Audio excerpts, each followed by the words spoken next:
welcome to the end of your existence. Hello everyone, welcome back to the channel. So we're at that time again, the end of an era of a Doctor.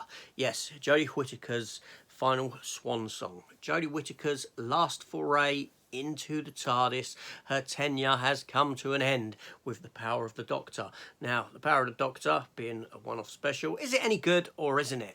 You know, did it have me in tears or did it not? Let's explore it and let's find out.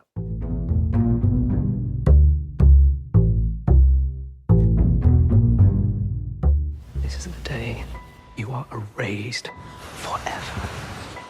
Bit of a conversation stopper. So Jodie Whittaker's finished up her time as a Doctor. It's not been a great run, I will say that. Chris Chibnall wasn't particularly good as a showrunner. The writing has been horrendous. It has been weak. It has plagued the series from the moment she stepped into the shoes of the Doctor. And she was inevitably going to get a lot of backlash anyway, being the first female Doctor. But is this episode any good? Well, let's find out. So this episode here was actually written by showrunner Chris Chibnall. It's, again, his last foray into Doctor Who, I believe.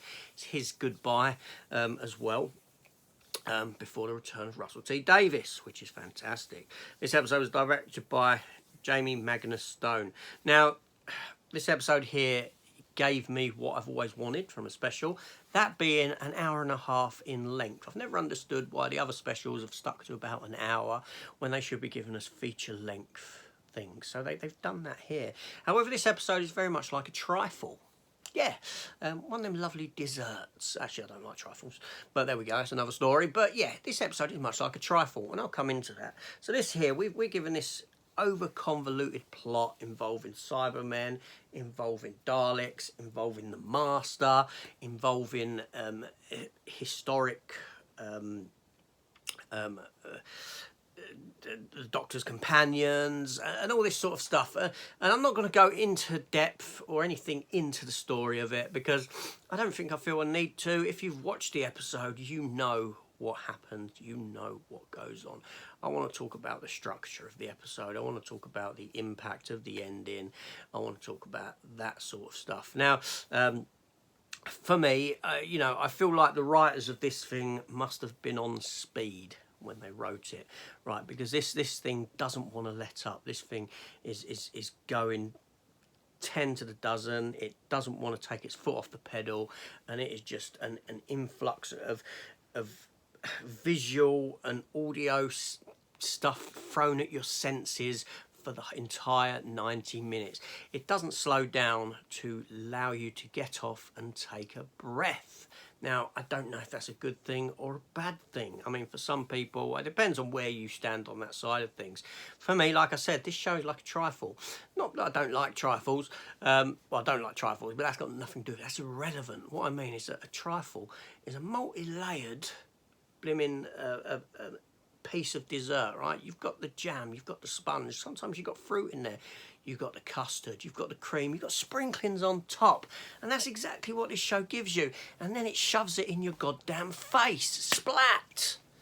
That's what it does, because it's an influx of noise and audio to the senses that just leave you, come away at the end leaving, well, what did I just watch, right? I don't know if it's the best piece of Doctor Who writing I've ever seen, or the worst in that it's just so damn much and you ain't got time to even stop and think about it. That being said, I enjoyed it. I didn't think it was bad. I thought Jodie Whittaker had done a fantastic job in this episode. I thought she was very watchable. And it's a shame that I didn't feel that from her in much of her previous stuff.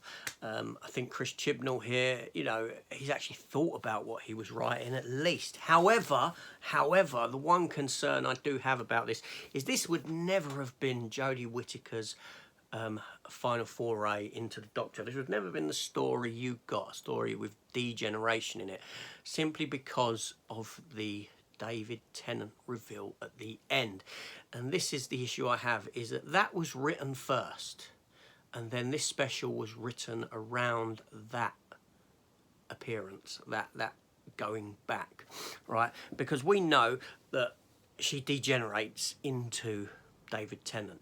The whole David Tennant thing is going to have something to do with what occurred in this episode, with the degeneration and all that sort of a thing. So what's happened is they've had to find an excuse for David Tennant to return and then write it into the plot of the episode before. So, like I say, this would never really have been the plot and degeneration and all that sort of stuff that you'd have had if it wasn't for that ending. Now, you know, that's nitpicking, I know, but I don't like it when something is written around, you know, an idea, as in one thing. We've got that goal. That is what we've got to achieve, which has got nothing to do with this actual story, really. We just want Tennant back because, you know, Tennant was people's favourite Doctor Who. You know, they know that he's the one that's going to draw the viewers back after the cringe fest of ratings that Doctor Who gave us. So they've done that to give us, you know, and gave us a story just to give us that. But like I said, that being said, I did enjoy it. Now, Doctor Who, I know I'm saying that this Doctor Who is an influx of the senses, and I know people will now be saying, well, Doctor Who's always been hyperactive. Yes, it has. It has always been hyperactive, but not to this extent. Not to this extent. There are times when we've slowed for slower scenes and a lot more emotion written into the Doctor. As for the actual regeneration, degeneration, whatever you want to call it, it had no emotional gut impact on me whatsoever, other than I thought Jodie Whittaker had done quite well in this episode, and she could have done better had the writing been on her side. But, you know, that being said, Doctor Who's always been this, you know, a hyperactive show, but here it's just on overdrive. It's just, like I said, the writers, I don't know if they're on speed or something, and right, you know, and can't slow down for 1 minute. Either that or it's an overly convoluted plot that so much has been forced into it. It did feel that way at some point. It was great seeing the older Doctors return, you know, Colin Baker, Sylvester McCoy, Paul McGann. Always great to see Paul McGann. He got shafted, so to speak, in a sense. You know, Colin Baker, Peter Davison, Bradley Walsh came back. David Bradley is the first Doctor, you know, and seeing Sophie Aldred again and Janet Field as Tegan, Ace and Tegan. You know, John Bishop was quite enjoyable. Mandip Gill was good in the role, quite emotional at the end with her. Felt she'd done well there. And then obviously we got the scene at the end where everyone sort of, you know, where Bradley Walsh sets up a sort of little group of, you know, sort of AA meeting group of people, of Doctor's companions who can come and share their stories with one another about the Doctor, and this gives a chance to have a few more faces thrown into the fold.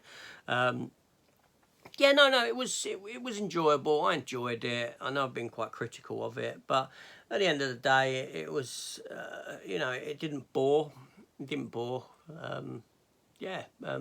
Just like I said, no emotional impact because I've got no feeling for Jodie Whittaker in the role. And it'll be great to see David Tennant back. Of course it will. However, it's just a ploy. I know that. A cynical side of me, it's just a ploy to get the ratings back up before this new fella starts over, or the ratings will still be on a deep decline. This AJ anyway. And it's really early in the morning. I'm tired. I've had a bad night's sleep. I was at work last night.